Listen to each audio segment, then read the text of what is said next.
What I start by doing is taking my illustration and marking the edges all around so we get a sharp edge when we're finished with our picture. And here I'm using the painter's tape that comes with the kit. Now I'm wetting my canvas by spraying a bit all around, and what we're about to do now is a gradient effect.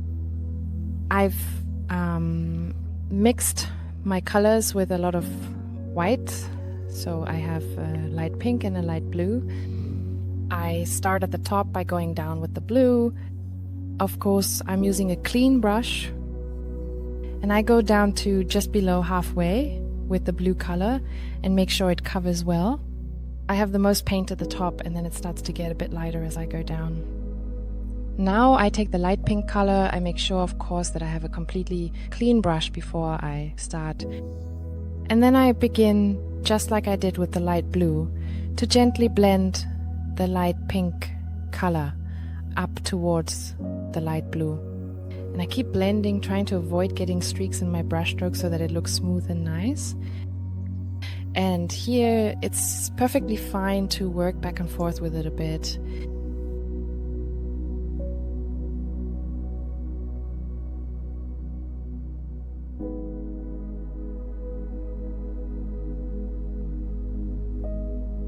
Then I clean my brush again, and I can see that there's just a bit of blue missing, so I add a little extra color at the top and blend it a bit further down toward the middle.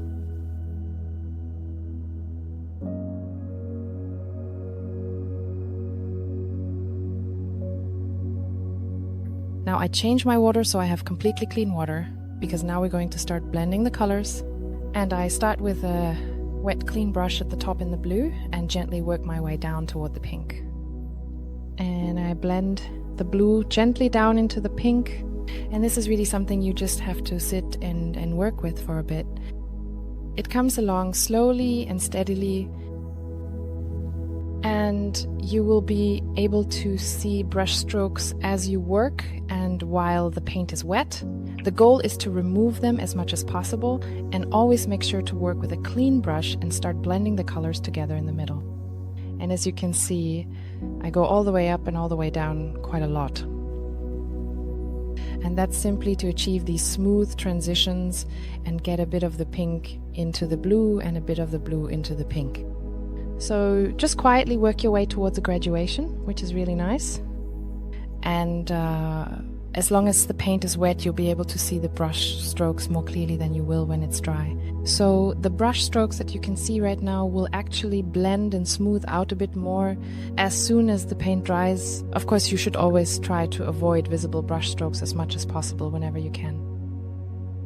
Then you let your painting dry completely, making sure the surface is no longer wet. Let this gradient dry as well. And then we'll start carefully coloring the illustration, including the oranges and also the leaves. And that's what we're going to do now. I've started by mixing an orange. And here you might want to check out our video on how to mix all colors from the primary colors in the color palette. So I've mixed an orange and I'm now starting to paint my oranges. I'm basically just starting by painting all of them with this orange. Make sure you have enough of the color you've mixed, as it can be difficult to achieve exactly the same color again. And then I just calmly work on painting within the lines.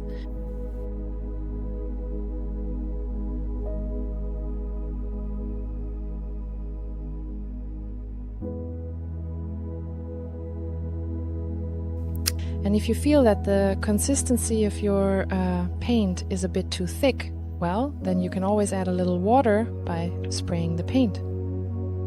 You also see that I do this from time to time.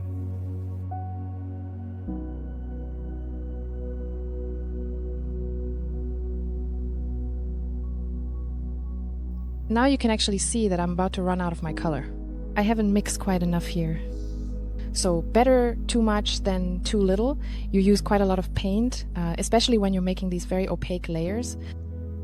And it turns out so beautifully when it sits on top of this gradient, because then little by little a sort of sunset starts to appear in your painting.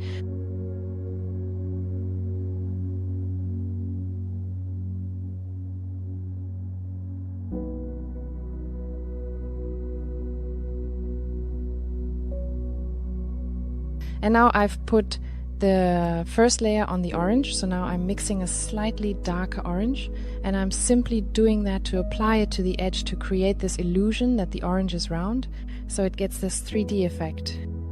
Now we're done with the oranges, and I've mixed a green using blue and yellow, which you can also go back and see in the color wheel video how to mix it. And then I start by painting the leaves. And it's okay if it takes time, and again you can see how super opaque it is. I just gave it an extra little spritz of water because I thought the consistency of my paint had gotten a bit too thick. What's so wonderful about gouache is that you can just add a little bit of water and then you get that lovely creamy consistency again, just like when you first started using it, which is really helpful. You'll also notice that gouache actually dries a bit darker than when you first paint it on, or when it's still wet it dries a little darker. So that's something important to keep in mind as you work with it, especially if you're aiming for a specific color. So you should also keep that in mind when mixing a color. You might want to add a few extra % to the depth of the color. And nothing happens if, as you can see I'm doing here, you go a little outside the lens. No big deal. We're here to have fun, and it just makes it even more personal. So there's really no need to worry about that. I have a daughter at home who absolutely refuses to draw outside the lines, and I try to teach her that it's totally okay. And that's exactly what gives it soul, charm, and personality. It doesn't have to be perfect. There are so many ways to achieve a really beautiful result. You are the artist, and it will become your very own unique work. I've chosen to make the background blue and pink, but you can choose anything. Any colors. I just thought the blue and pink gave me references to a beautiful sunset, and I could really picture that in relation to having such a gorgeous orange tree standing there, like when you're on vacation and see these beautiful orange trees. Simply so beautiful green leaves and also just those vibrant oranges.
You'll also notice here that on some of my leaves, the background color doesn't get completely covered, but that's totally fine because we can always add more layers, let it dry, and then add more layers. And now I'm starting to mix more green, and this time I want my green to be a bit different.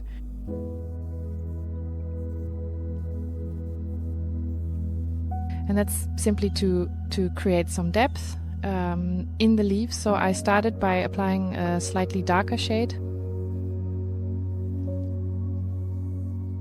Now I'm beginning to work in a slightly lighter color. I'm imagining where the light falls to give it a three-dimensional look. Right now I'm applying it very loosely. I'll start blending it a bit later. So again, just take it easy, no pressure, just gently let the brush guide you. Imagine where you want the light to hit your leaves.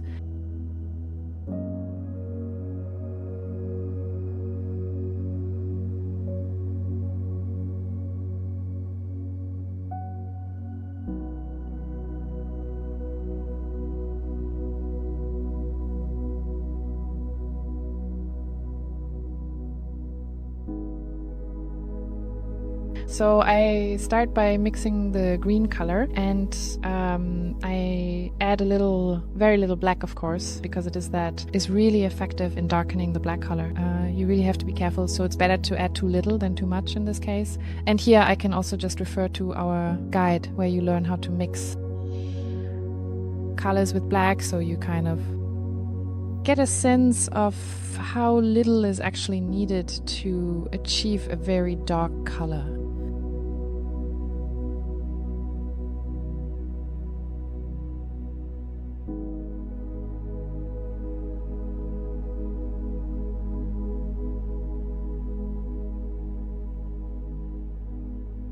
So now I'm using the darkest color that I've used, and as I mentioned earlier, that's to create a bit of this three-dimensional effect.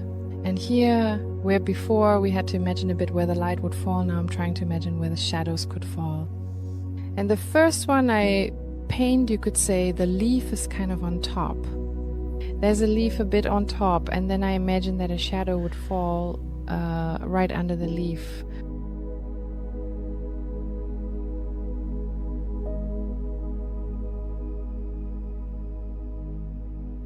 And again, nice and easy, we blend at the end, and that's what's truly fantastic about gouache, that even when it's actually dried, you can still blend it at the end. And now that I've added all that shadow to the leaves, I'm starting to gently and carefully blend it, so the transition between the dark green and the light green isn't so stark, but more faded. Okay, takes time.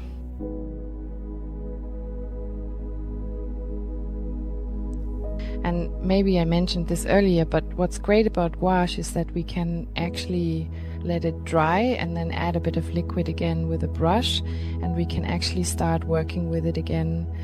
It simply gets reactivated when you add some liquid to it.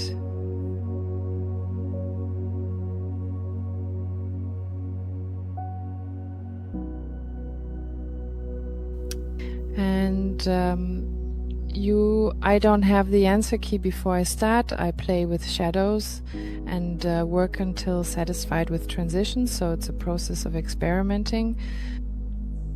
And in our starter kit, well, we actually have guidance for you on how to create this three-dimensional look and how you achieve these shadows.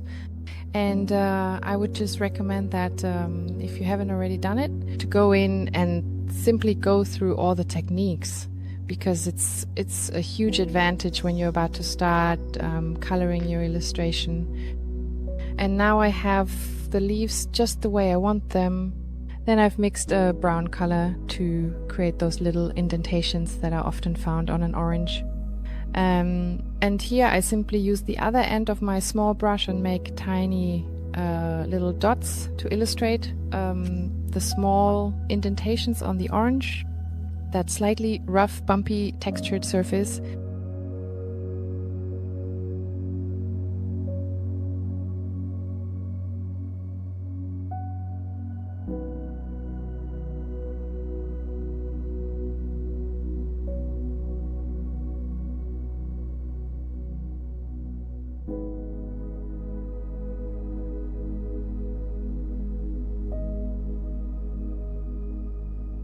And now I'm mixing a lighter brown, and that's to get a bit of a lighter color on those bumps as well, just to give the picture a bit more life. If you haven't already made color wheels, I think you should do that before you start with the illustration. Otherwise, you can just take a look at the one we've already made and then mix from that to achieve exactly the color you want.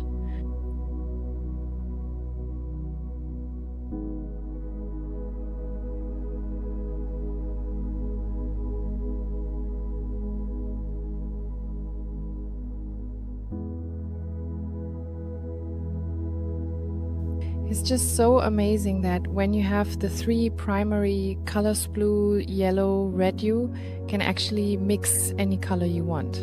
And in our set there's also black and white, which allows you to blend the colors lighter or darker depending on what you want. And now the picture is finished, so I carefully remove the tape. And it's really important to be super careful here because it's crucial that you don't tear the paper. So as you can see, I'm going very gently, and it's just so satisfying to see this razor sharp edge that you get when you've made this marking with tape. It feels so satisfying to peel it off.